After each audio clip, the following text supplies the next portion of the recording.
السلام عليكم متتبعي قناة منوعات دياموندا. اليوم نقدم لكم واحد الأكلة سريعة لذيذة وكتوجد بالزربة.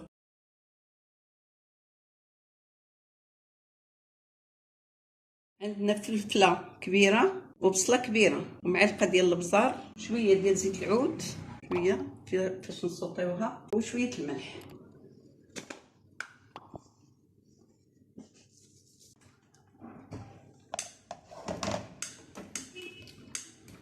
نديرو الملحه والبزار وزيت العود ونسوطيوهم مزيان، نطيحوهم هكا. صافي ملي تسوطات البصله والفلفله غادي نزيدوها مع البيض، 7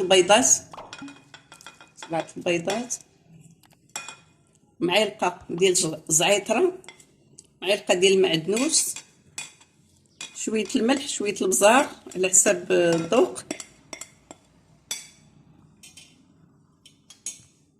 ونص معلقه ديال البودره ديال الثوم. صافي نضربوها هكا مزيان.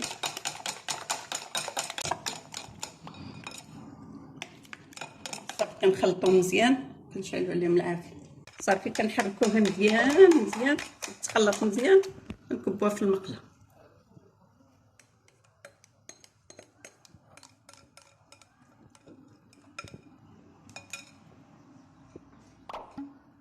نغطيوها نخليوها شويه ومن بعد صافي ملي كطيب كنحكو على شويه الفرماج.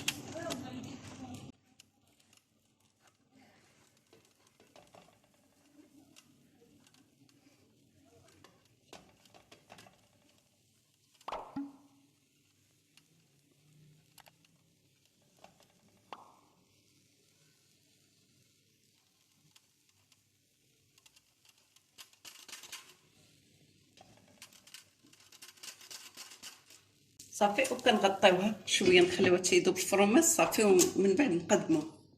هذا هو الشكل النهائي اللي كنحصلوا عليه. جربوها راه كتجي زوينه وخفيفه، ومن الاحسن تصوبي الحاجه بيدك وتاكليها.